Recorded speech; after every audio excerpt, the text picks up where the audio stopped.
Você creu, Deus deu, só a fé faz mudar sua vida.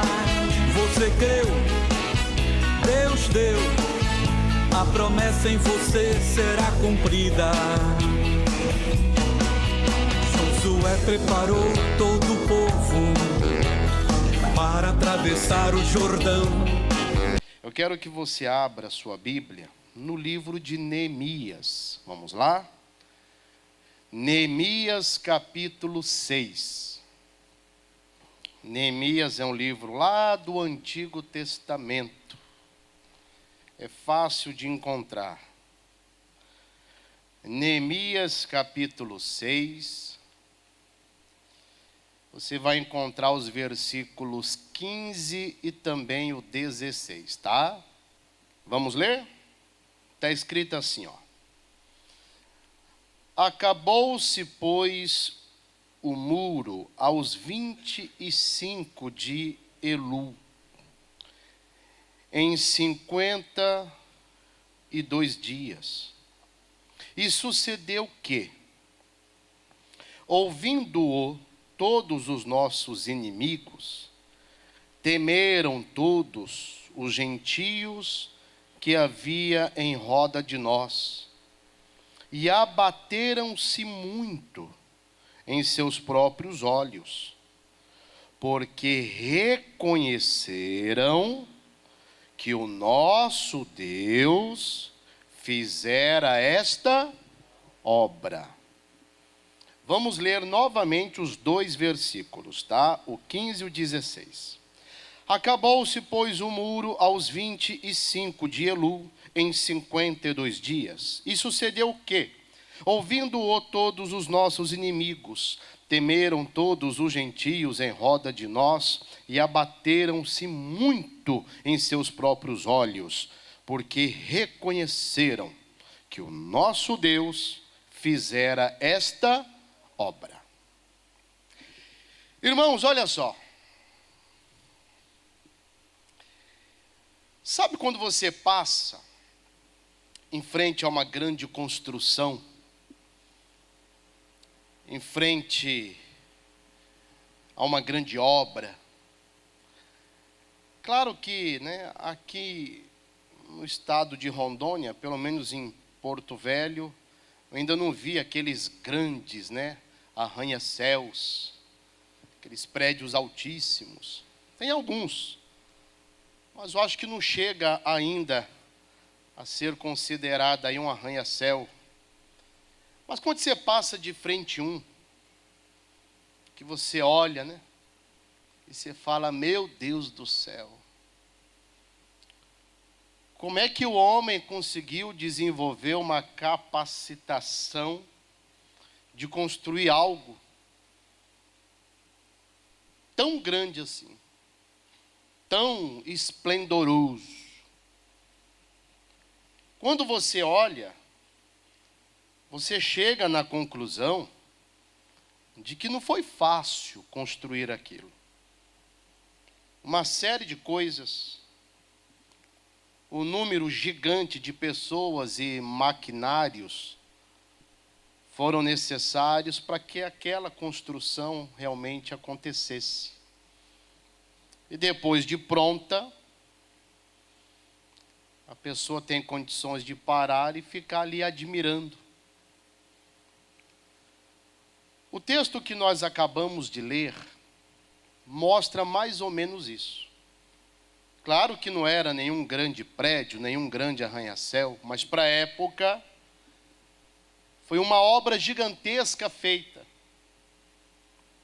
que foi a reconstrução dos muros da cidade de Jerusalém. Claro que alguns pararam para observar a obra pronta, alguns com aquele olhar de admiração, outros com aquele olhar de descontentamento, porque tiveram que reconhecer que aquela obra só aconteceu por intermédio de quem? De Deus. Só que a reconstrução dos muros de Jerusalém ocorreu também dentro de um tempo micro. Uma obra que, dentro de um olhar humano, necessitaria de um tempo macro, extenso. Mas reconstruíram aquilo num curto espaço de tempo.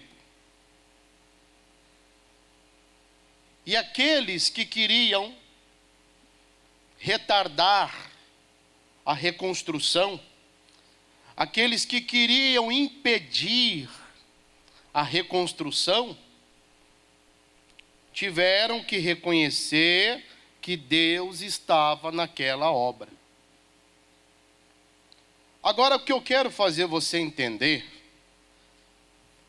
é que depois que algo já está pronto,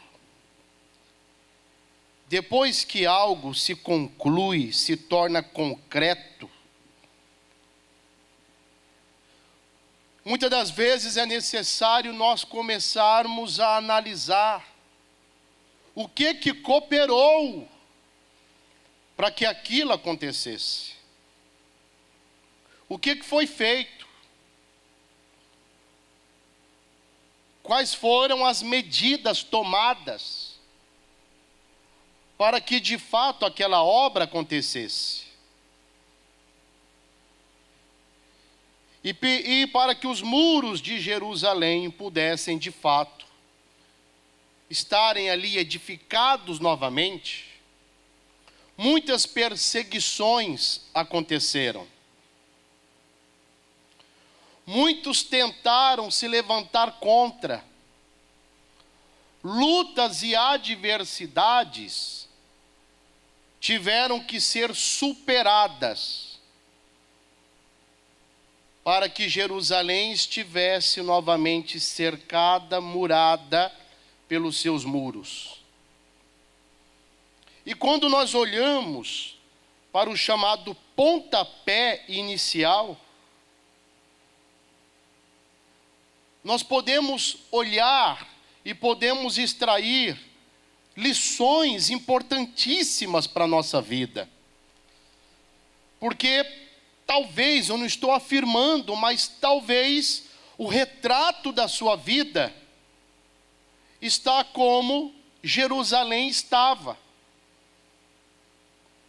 Uma cidade que um dia foi imponente, uma cidade que um dia estava ali edificada e fortificada, em algum momento já não estava mais. Talvez é o retrato da sua vida. Um dia você já esteve muito bem e hoje não está mais. Um dia tudo já deu certo para você e hoje não dá mais. Talvez o que você está vendo não é o que você queria ver. E aqui eu vou voltar a falar para você o que eu falo sempre. Essa situação pode mudar, pastor? Não só pode, como deve. Mas isso não vai acontecer pela obra do acaso. O acaso não existe, gente. Se você diz, pastor, a minha vida está destruída e eu preciso mudar o cenário. Eu quero que os meus olhos voltem a contemplar o que um dia a minha vida foi. Boa coisa você quer. Mas só que tem um porém. Isso só vai mudar se você colocar em prática o que você vai aprender aqui hoje. Claro que eu não vou ser leviano de falar que nós vamos esgotar todo o assunto. Mas com certeza o que nós vamos pregar hoje, o que você vai aprender hoje, vai te ajudar a mudar o cenário da sua vida, se é que ele precisa de mudanças. Talvez você diz assim, não, pastor, a minha vida está ajustada como nunca, glória a Deus. Mas o que você vai aprender vai te servir de bagagem.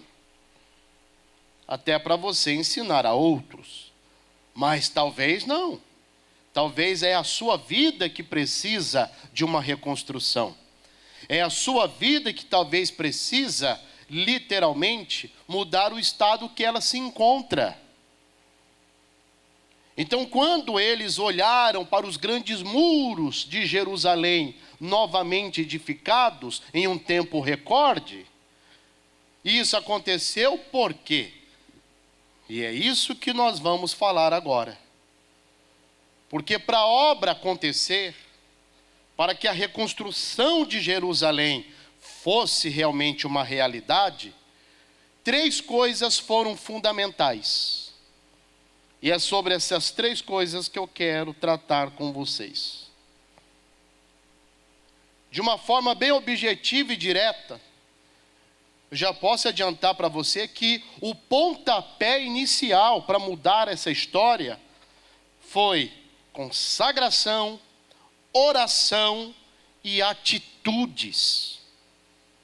Não existe condição de reconstruir nada na vida se você não estiver disposto a se consagrar, orar e tomar atitudes. Se você não estiver disposto, vou repetir, a se consagrar, a orar e tomar atitudes, a sua vida não muda. Pelo contrário, vai continuar a mesma e defiando cada dia mais.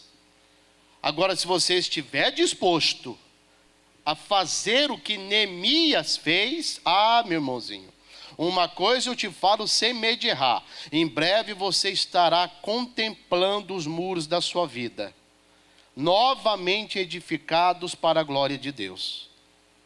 Então vamos para o texto e vamos aprender um pouquinho com ele. Nós lemos aqui o capítulo 6, você vai voltar, e nós vamos para o capítulo 1.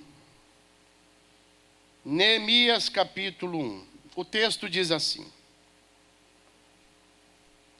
as palavras de Neemias, filho de Acalias. E sucedeu no mês de Quisleu, no ano 20º, estando eu em Suzã, a fortaleza, que veio Anani, um de meus irmãos, ele e alguns de Judá. E perguntei-lhes pelos judeus que escaparam e que restaram do cativeiro, e acerca de Jerusalém. E disseram-me: os restantes que não foram levados para o cativeiro, lá na província estão em grande miséria e desprezo. E o muro de Jerusalém fendido, e as suas portas queimadas a fogo. E sucedeu que, ouvindo eu essas palavras, assentei-me e chorei e lamentei por alguns dias. Vamos dar uma paradinha aqui, porque há algo importante a falar para vocês antes de continuarmos. Neemias, ele era um judeu, que ele não estava em Judá quando Judá foi tomada e levada cativa para a Babilônia. Neemias, ele servia a um rei numa terra estrangeira. Ele era o copeiro do rei. Neemias então recebe ali a visita de um dos seus familiares, conterrâneos. E sabe aquele negócio de colocar a conversa em dia? Basicamente isso. A Neemias pergunta: vem cá, os que não foram levados, porque quando ocorreu o cativeiro babilônico, quando a Babilônia, com Nabucodonosor, invade Judá e leva o povo judeu cativo para a Babilônia, não foram todos 100%. Inclusive alguns ficaram, até inclusive por estratégia do rei. Ele não ia deixar lá a província totalmente sem ninguém. Alguns ficaram, principalmente aqueles que, entre aspas, não serviam para o rei. Porque o rei selecionava quem ele levaria para a Babilônia para ser um bom serviçal. Aqueles que aos olhos dele não ia acrescentar nada, ficaram lá. Aí, os parentes, os conterrâneos do Neemias falam: olha, Neemias, o negócio não está bom não. Aqueles que não foram para o cativeiro, estão lá, numa miséria só. Neemias, pensa num povo que está numa miséria, numa escassez, vivendo no meio da destruição, sobrevivendo através do lixo. Pensa. Esse é o retrato. Além disso, Neemias, aquela Jerusalém que você conhecia não existe mais. Está tudo destruído. Tudo foi derrubado. O fogo consumiu tudo. Na mesma hora, Neemias cai em prantos. Ele chora e se lamenta. E aqui deixa eu abrir um parênteses. Olha, irmão, você é ser humano. Nós somos seres humanos. Não tem nenhum extraterrestre. Todo mundo é ser humano aqui. É mais do que normal você, quando é impactado por uma má notícia, é normal. Você chorar, se lamentar, é normal. Isso não descredencia você como um servo ou uma serva de Deus. Até porque somos seres humanos. Seres dotados de sentimentos e emoções. Só que você tem que tomar cuidado. O texto diz que Neemias chorou e lamentou por alguns dias. Porque existe uma diferença entre chorar e viver o quê? Chorando. Aqui que está o problema. O problema é que tem gente que vive chorando. Nós estamos em 2025. Tem gente que ainda chora coisas de 1980. Coisas que ocorreram lá na década de 80, que afetou muito ela, afetou muito ele, que até hoje ela chora. Espera aí. Cuidado para você não sair de um extremo e ir para o outro. Cuidado. Porque a grande verdade é, se lamento e choro mudasse alguma coisa, a situação já tinha o que, gente? Mudado. Então chorar e lamentar-se é normal. O que não é normal é viver chorando e se lamentando. Porque enquanto você só chora e só se lamenta, a situação não muda. A situação continua a mesma. O casamento continua o mesmo. As finanças continuam as mesmas. A sua vida espiritual continua a mesma. A sua vida profissional continua a mesma. E às vezes está, quando eu digo a mesma no sentido de estar lá, dentro de uma destruição. E para mudar isso, é hora de pegar um lenço espiritual e começar a secar o quê? As lágrimas. Lembra quando você chorava, quando era menina, e o teu pai e tua mãe falavam assim: engole o choro. Engole o choro. Lembra disso? Engole o choro, senão você apanha. Aí você tinha que fazer uma escolha sábia, né? Engole o choro. Já ouviu isso? Estou brincando com o irmão Alisson ali. Eu não estou aqui desprezando a dor de ninguém, nem sendo insensível, mas irmãozinho, tem hora que é necessário. Talvez passou da hora de você engolir o choro. Passou a hora de você engolir o choro e começar a fazer o que nós vamos falar. É começar a trabalhar para que uma mudança ocorra. Pastor, eu estou cansada desse casamento. Pastor, a melhor coisa é assinar logo a papelada. A melhor coisa é você fazer o que você vai aprender aqui hoje. É você se consagrar, orar e tomar atitudes. Ah, pastor, eu não aguento mais essa vida, escassa, pastor. Pastor, é vender o almoço quando tem o almoço para comer a janta. Quando tem, porque não tem, às vezes... Não. Ô, irmão, para mudar essa situação, você vai ter que começar a entender que consagração e oração e atitude vai ser fundamental. Até porque na continuação do texto, vamos continuar lendo, olha só. Depois dele chorar e se lamentar, ele virou a chave. E às vezes é necessário fazermos isso, viu? Virarmos a chave, Olha o que ele começou a fazer. E estive o quê? Jejuando. E o que mais? E orando. Perante quem? O Deus dos céus. Então aqui nós já temos, duas questões que vamos tratar. E a terceira, daqui a pouco eu falo qual que é o capítulo. Primeira coisa, ele começou a jejuar. E é a primeira coisa que nós vamos falar. O jejum envolve consagração.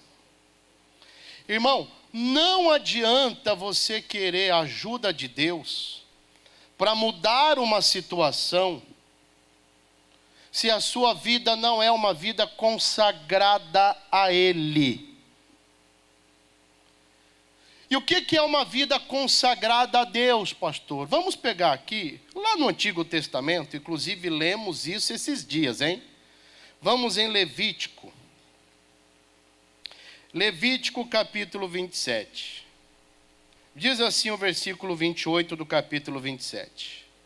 Todavia, nenhuma coisa consagrada que alguém consagrar ao Senhor, de tudo o que tem, de homem, ou de animal, ou do campo, da sua possessão, se venderá, nem resgatará. Toda coisa consagrada será uma coisa santíssima. A quem? Ao Senhor. Então, peraí, presta atenção. Embora Levítico fale a respeito dos cerimoniais da lei, da época da lei, e aqui nós estamos lendo como é que funcionava a questão da consagração, porque assim, gente, no passado, tudo que era consagrado a Deus, tinha que ser para uso exclusivo de quem? De Deus, porque foi consagrado vamos supor, faz de conta que no passado, para uso no tabernáculo ou no templo, esse copo fosse consagrado a Deus. Ninguém podia pegar desse copo e usá-lo para outra coisa. Porque esse copo, ele foi separado, ou seja, consagrado para Deus, para uso exclusivo ali, para aquela finalidade. Então, peraí. Se a nossa vida, ela pertence a Deus, a nossa vida, ela tem que ser de uso exclusivo para as coisas de quem? De Deus. Às vezes a pessoa, ela quer que Deus ajude ela a mudar a vida dela, mas tem hora que ela entrega a vida dela ao diabo, para satisfazer as coisas do diabo. Agora a hora que ela precisa, ela entrega a vida dela para Deus. Não, porque agora eu preciso do favor de Deus, então agora a minha vida ela é do Senhor. Peraí. Irmão, a Bíblia diz que ninguém pode servir a quem? A dois senhores. Ou a sua vida é totalmente do Senhor, ou não é. Não tem meio termo. Não tem esse negócio, sabe, da pessoa ser de Deus só em alguns momentos da vida dela. A sua vida, ela tem que ser totalmente do Senhor, ou seja, totalmente consagrada ao Senhor. Se você quer mudar qualquer situação da sua vida, Deus tem que olhar para você e Ele tem que ver que a sua vida é totalmente dele. Não tem esse negócio de cara e coroa, não, na igreja, né, eu sou a coroa, lá fora acaba o culto, eu sou a cara, ou seja, lá é diferente. Não. Onde estivermos, a nossa vida tem que ser do Senhor. No mundo lá fora, lá onde você trabalha, lá, pastor, todo mundo faz coisa errada, mas eu não vou fazer. Não, pastor, lá todo mundo, sabe? Lá, pastor, dá o chamado jeitinho brasileiro. Porque se não der o jeitinho brasileiro, pastor, os meus rendimentos serão mínimos perto do deles. Então que você tenha um rendimento mínimo. É melhor você comer do suor do teu rosto do que você colocar um grão, um caroço de arroz, um caroço de feijão na tua boca que não tenha custado o teu suor. Pastor, aonde eu estudo, pastor? Ali, sexta-feira à noite, é um convite ao erro, é um convite à prostituição. Quando termina a aula à noite, o pessoal sai para, curtir a vida doidada, como diz já o título de um filme aí que passou uns anos atrás. Mas espera aí. Você não é todo mundo. Você tem que entender que a sua vida, você a entregou ao Senhor. E se você a entregou ao Senhor, ora, a sua vida agora é consagrada a Ele. Em 2 Coríntios 5,15, pode pôr para mim aqui no monitor? 2 Coríntios 5,15, olha o que a Bíblia diz. E Ele morreu por todos, está falando de Jesus. Para que os que vivem, aqui é eu e você, estamos aqui, não vivam mais para si, mas para aquele que por eles morreu e fez o quê? Ressuscitou. Espera aí. Se eu digo que a minha vida é dele, consagrada a ele, então eu tenho que viver totalmente uma vida entregue a ele. Você não pode ter uma vida dupla, irmão. Ser de Jesus só quando está diante das 4 paredes que envolvem o templo da igreja. Mas você tem que ser de Jesus, ou seja, demonstrar ter uma vida totalmente entregue a Ele, de uso exclusivo dEle, onde quer que você esteja.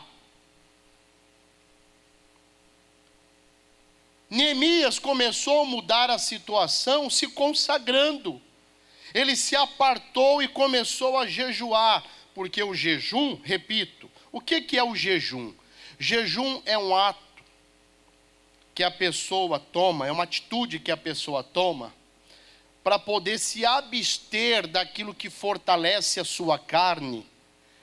E ela faz o quê? Esse momento ela dedica a Deus, para que a carne dela seja mortificada e o espírito dela esteja ali, sendo vivificado pelo Senhor. Quando o Senhor Jesus falou sobre o jejum, Ele disse isso, que o jejum é necessário para que o noivo se faça presente, ou seja, Jesus. Por isso que é necessário o povo de Deus entender a necessidade da consagração. E dentro da consagração você pode envolver o jejum. É se abster daquilo que vai trazer satisfação para a sua carne, porque comer uma boa comida traz satisfação, traz ou não traz, meu filho? Imagina você com fome, sentado diante de um prato com uma boa salada de maionese. E o camarada chega com espeto e fala: você quer uma alcatra no alho? E vai cortando assim. Imagina. É bom ou não é? Ô, pastor, é que eu não gosto dessas coisas não, pastor. Eu prefiro mais legumes. Cada um com teu gosto, né? Mas foi Deus que mandou matar e comer. Foi ou não foi? Foi Deus que falou. Mas deixa para lá. Mas voltando para cá. Então ele foi se consagrar, irmão. Ele foi buscar em Deus forças para mudar aquela situação. Por isso que nós temos que ter uma vida consagrada, totalmente entregue a Ele. Porque Ele nos chamou para sermos esse povo. Um povo separado para Ele. Um povo que o engrandece, que o enaltece. Um povo que o glorifica. Como é que glorifica a Deus, pastor? Fazendo a luz dEle brilhar através da sua vida. Inclusive, vamos para 1 de Pedro, capítulo 2. Olha o que ele fala aqui na palavra dele. 1 de Pedro, capítulo 2. 1 de Pedro, capítulo 2. A tônica do texto que nós vamos ler é o 9, tá? Mas depois você pode ler todo o texto e o contexto. Mas aqui no versículo 9, olha o que ele fala do povo dele, ou seja, fala de mim, fala de você. Olha o que ele fala: mas vós sois quem? A geração eleita. O sacerdócio o quê? Real. A nação o quê? Santa. O povo o quê? Adquirido. Para que anuncieis as virtudes daquele que vos chamou das trevas para a sua maravilhosa o quê? Luz. Vós que em outro tempo era o quê, gente? Não erais o quê? Povo, mas agora sois quem? Povo de Deus, que não tinhais alcançado misericórdia, mas agora alcançastes o quê? A misericórdia. Então Deus nos chama para vivermos o quê? Essa vida separada a Ele e para Ele. Para que por meio dessa vida separada, de uso exclusivo dEle, nós venhamos viver uma vida constante o quê? Consagração.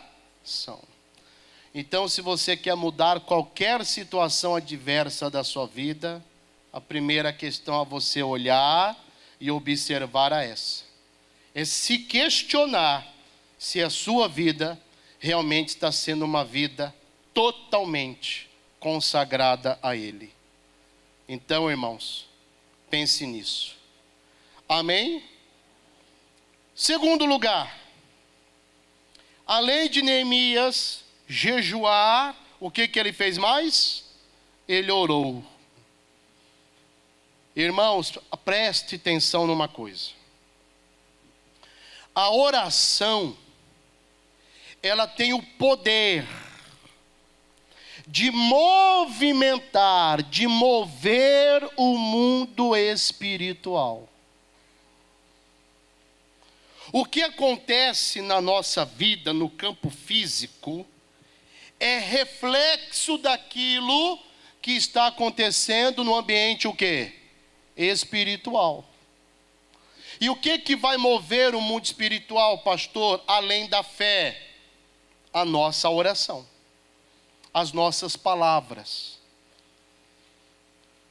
Eu não consigo conceber na minha mente um povo que se diz de Deus, mas não ora.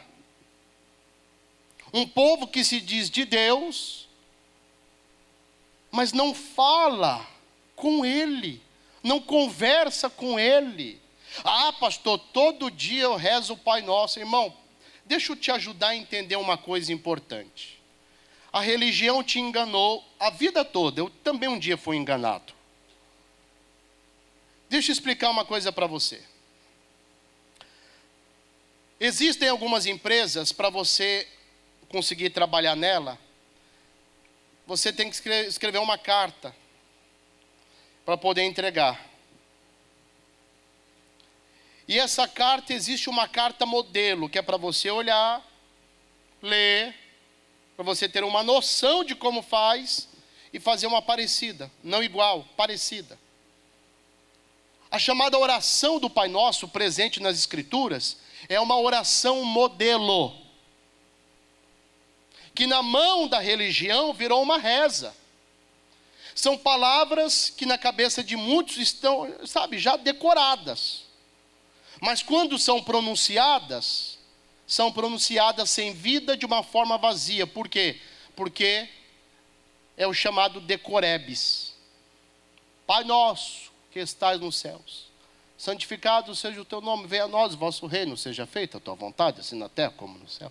Fala isso assim porque já decorou. Já está no chamado automático. A oração do Pai Nosso é uma oração modelo. É uma espinha dorsal de como você deve orar. Imagina você conversar com uma pessoa que fala todo dia a mesma coisa. Todo dia. Se ele todo dia fala comigo o mesmo assunto, quando eu vejo ele, eu falo, rapaz, deixa eu ir para outro canto aqui, porque não aguento mais o que esse cara fala. Não aguento mais. A oração é um diálogo, é uma conversa entre você e Deus. Irmão, para pensar. Olha como somos privilegiados de termos condições de orar a Deus e Ele nos ouvir. E às vezes o povo de Deus não gasta tempo na oração. Tem gente que não tem uma vida de oração. Se ela entrar no tal do Instagram dela, e ela puxar nas configurações, quanto tempo ela passa ali dia, porque tem como saber, não tem? Tem lá como você saber. Quantos minutos você gastou naquele treco? Tem gente que não tem nem 10% daquele tempo de oração. Somando todos os minutos do dia, no final do dia dá lá 1h30, 2, 3 horas, às vezes até mais. E tem gente que fala que a desculpa porque usa para trabalhar. Tá, se é para trabalho você dá um desconto. Mas a grande maioria não é. Entra ali para ficar, consumindo, muitas vezes aquilo que não edifica em nada. E o povo não se dedica à oração. Não se dedica a tratar com Deus as suas demandas, as suas necessidades. E às vezes quando vai falar com Ele, é aquele negócio. Ai, Senhor, Tu sabes. O Senhor sabe. Sabe o que? Abre a boca, fala. Fala, abre a boca, fala. Às vezes a pessoa não faz isso, gente. Vamos para o livro de Daniel. Vamos dar um pulinho lá. Livro do profeta Daniel. Daniel capítulo 10. Depois de Ezequiel, você encontra Daniel. Acharam? Daniel capítulo 10. Vamos ler a partir do versículo 12. O 12 diz assim, Daniel 10, 12. Então me disse, não temas, Daniel, porque desde o primeiro dia em que aplicaste o teu coração a compreender e a humilhar-te perante o teu Deus, são ouvidas, o que, irmãos? As tuas palavras. E eu o que? Vim por causa do quê? Das tuas palavras. Irmão, Daniel estava lá orando, de joelhos. Daniel orando, daqui a pouco ele sentiu um toque. se encheu de medo. Quando Daniel olha um ser angelical ao lado de Daniel. E ali o anjo na mesma fala: não temas, Daniel, porque eu vim, Daniel, por causa das tuas. Daniel estava o quê, gente? Orando. Enquanto Daniel orava, o mundo espiritual era o quê, gente? Movido. Você tem movido o mundo espiritual ao teu favor? Você tem movido o mundo espiritual em favor da tua família, em favor do teu casamento, em favor da igreja que você pertence, em favor do seu pastor? Pastor, tenho orado. Deus, arranca aquela praga dali. Do mesmo lugar que ele veio, manda de volta. Ou melhor, de volta não, manda lá para o Polo Sul, que morra de frio. Tem gente que faz a oração contrária, né? Ô irmão, quando você lê Atos dos Apóstolos, você vê ali que Pedro estava preso e já estava encomendado. No dia seguinte ia morrer. Porque no início, né, a igreja era enxergada como uma seita. Aí prendia os cristãos, matavam, inclusive Tiago já havia morrido, a espada nele. E Pedro era o frango do dia seguinte. Sabe quando você entra no galinheiro para pegar uma galinha para comer? Você pega, aí outra fugiu e fala: amanhã é você. Pedro já estava lá, irmão, no dia seguinte ia ser ele. Mas a igreja soube. E a Bíblia diz que a igreja fazia contínua oração por ele a Deus. E o que apareceu lá na prisão? Um anjo. Olha o mundo espiritual sendo movimentado. Olha o mundo espiritual sendo movido.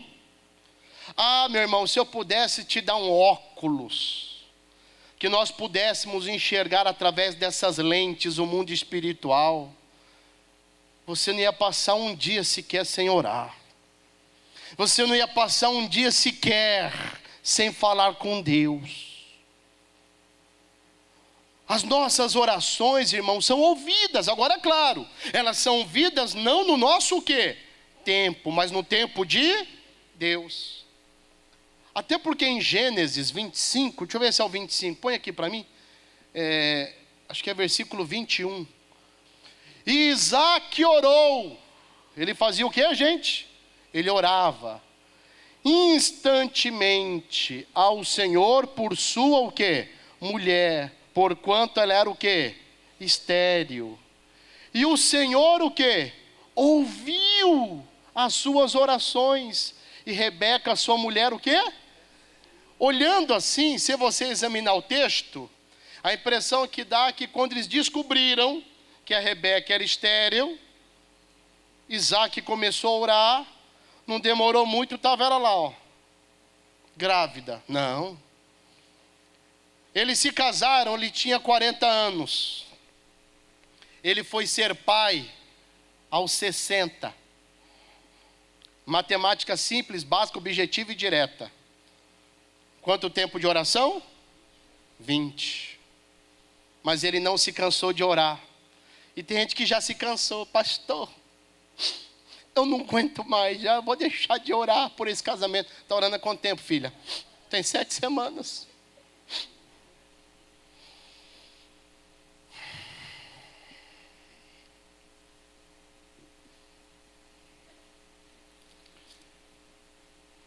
Por isso que é necessário consagração, sabia? Porque a pessoa que não se consagra, irmão, ela desfalece. Ela tem dificuldade de lidar com a chamada prova do tempo, porque ela se torna imediatista. Tudo que o Deus da vida tem para fazer na vida dela, em toda a vida dela, ela quer que Deus faça em um dia. Aí entra aquela história, irmãozinho. Não é no seu tempo, é no tempo de quem? O que você não pode fazer é desfalecer. Mas muitos estão o quê? Desfalecendo. Aí como é que muda uma situação adversa? Como é que você vai ver os muros da sua vida novamente edificados. Então já aprendemos duas coisas importantes aqui. Para mudar essa situação caótica: consagração e oração. Agora vamos para a terceira, para terminarmos. Lembra qual que é a terceira que eu falei? Já esqueceram? Atitude. Volta lá para o livro de Neemias. Era para mim ter falado para você deixar aberto, mas você vai encontrar com mais facilidade agora. Neemias. Volta lá no texto. Vamos para o capítulo 2 agora. Diz o texto: sucedeu, pois, no mês de Nisã, no ano 20º do rei Artaxerxes. É até difícil falar esse nome, Artaxerxes. Você fala chiando. Que estava posto o vinho diante dele. E eu tomei o vinho e o dei ao rei. Porém nunca antes estivera triste diante dele. E o rei me disse: por que está triste o teu rosto? Pois não estás doente. Não é isso senão tristeza de coração. Então temi muito, em grande maneira, e disse ao rei: viva o rei para sempre. Como não estaria triste o meu rosto, estando a cidade, o lugar do sepulcro de meus pais, assolada, e tendo sido consumidas as suas portas a fogo? E o rei me disse: o que me pedes agora? Então orei ao Deus dos céus e disse ao rei: se é do agrado do rei, se o teu servo é aceito em tua presença, peço-te que me envies ajudar a cidade dos sepulcros de meus pais, para que eu a edifique. Só a parte final. Para que eu faça o quê? A edifique. Edificar é atitude. Edificar é ação. Edificar é sinal de que Neemias não ficaria com os braços o quê? Cruzados. Então olha como é que Neemias começou a mudar essa situação: consagração, oração e atitude, ação. Ele estava diante do rei, ele era o copeiro do rei, ele estava lá assim. O copeiro, né, primeiro bebia um gole, porque se tivesse envenenada a bebida, morria ele primeiro, né? Então ele bebia para provar que estava 100% legal. Limpava a borda do copo, entregava ao rei.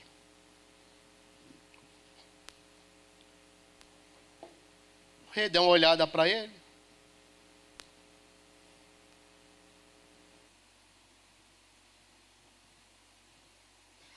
Neemias, o que está acontecendo? Nunca vi você com essa cara.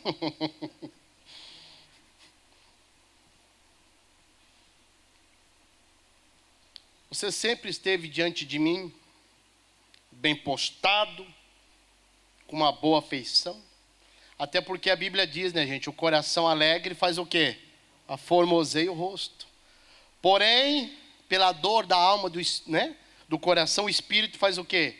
Se abate. Por isso que é a chamada, né, aquela história, o corpo fala. Por mais que você chegue diante da pessoa, a pessoa está lá com aquele sorriso amarelo, né? Está tudo bem? Tá. A pessoa força para parecer que está bem. Ela, né? Mas você vê que não está, irmão. O corpo fala. O rei percebeu. Aquele sorriso amarelo. Faz um sorrisinho amarelo aí. Faz para eles, irmão. Vai lá.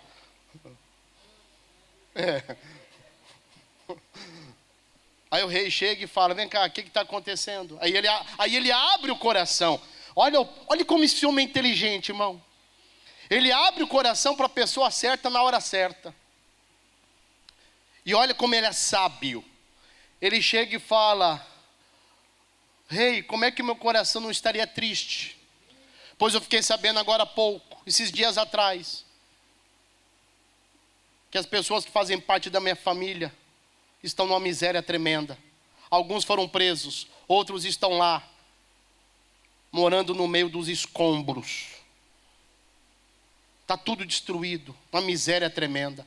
O rei fala, o que você me pede? O que você quer? No que eu posso te ajudar? Porque quando você trata com autoridade, irmão, você tem que saber o que falar e como falar. Tem uns que quando vem falar alguma coisa assim, eu falei, rapaz, você não sabe lidar com... Não sabe lidar com autoridade não, irmão. Você tem que saber lidar com a autoridade humana, com a autoridade eclesiástica. Você tem que saber lidar, irmão. Saber lidar com a autoridade familiar, teu pai e tua mãe é autoridade. Eu, quando, sabe, até para falar, até hoje, eu vou falar com meu pai, com a minha mãe, às vezes eu gaguejo. É mãe aqui, que foi? É respeito, entendeu? Que reconheça a autoridade. E ele muito inteligente. Se o Senhor me autorizar, se eu merecer, se o Senhor achar que eu devo, eu gostaria de ir até a cidade dos meus antepassados para reconstruí-la. O rei não só autorizou, como entregou cartas para ele passar pela fronteira sem problema algum, ainda assinou um cheque em branco para ele comprar tudo quanto era material de construção na época para poder edificar a cidade. Olha que cidadão inteligente. Mas vamos falar da atitude dele. Ele estava disposto, irmão, disposto a reconstruir aquele lugar. Isso se chama o quê? Atitude. Tem gente que quer mudar uma situação sem atitude, não vai mudar. Você pode estar até se consagrando e orando, mas espera aí. A parte espiritual você está fazendo, mas e a parte que cabe ao campo natural? A atitude. A atitude de se aproximar de algumas pessoas e de se afastar de outras. Está faltando atitude. Atitude de ir lá e pedir perdão.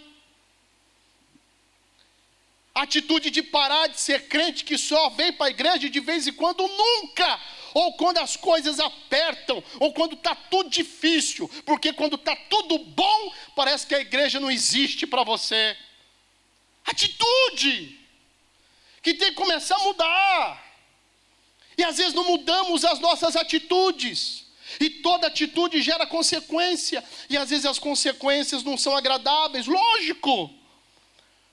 Porque as nossas atitudes não estão em conformidade com a palavra. Como é que vai mudar? Não muda, gente, não muda. Por isso que Tiago já dizia que a fé sem obra, ela é o quê? Ela é morta. Tiago 2,26, põe aqui por gentileza. Porque assim como o corpo sem o espírito está morto, assim também a fé, ou seja, aquilo que é espiritual, sem a obra, sem a ação, sem a atitude, ela é o quê? Ela é morta. Pastor, quero mudar meu casamento, pastor. Mas você vai continuar tratando a esposa do mesmo jeito? Da mesma forma? Enxergando ela como a passadeira, a lavadeira, a que cozinha, a cozinheira. Ela pode lavar, cozinhar, passar, faz parte, é papel, né, até da esposa. Mas espera aí, e o seu papel, a sua atitude de ser o provedor, o protetor, o marido que ampara? Às vezes não tem. Mas como é que muda? Sempre trata a mulher de uma forma áspera, bruta. Parece que em vez de usar sapato, usa ferradura. Só falta fazer assim, ó. Gente, atitudes. Atitudes que mudam, sabe? Situações. E às vezes as pessoas querem mudanças sem mudanças de atitudes. Neemias estava lá, jejuando e orando. Mas espera aí. Enquanto ele estava lá jejuando e orando, a cidade continuava o quê? Destruída. Mas a oração dele, o jejum dele, com certeza moveu o coração de quem? Do rei. Aí, ó. Olha o poder da oração. Moveu o coração de quem deveria ser movido. E agora ele tinha a faca e o queijo na mão para reconstruir. Mas para reconstruir precisou o que dele agora? Atitude. E depois de 56 dias, estavam lá contemplando os muros, 56 não, 52, eu errei? 52, eu falei 56? É que eu vi os 6 ali, ó. Sabe quando o teu olho te trai? Né? Eles estavam lá contemplando os muros reconstruídos. Mas aquela reconstrução por detrás dela envolveu o quê? Consagração, oração e atitude. Que nós tenhamos consagração, oração e atitude para mudarmos aquilo que deve ser mudado. Amém? Que Deus fale mais com vocês. Fique de pé, irmãos. Você creu, Deus deu. Só a fé faz mudar sua vida. Você creu, Deus deu. A promessa em você será cumprida. Josué preparou todo o povo para atravessar o Jordão.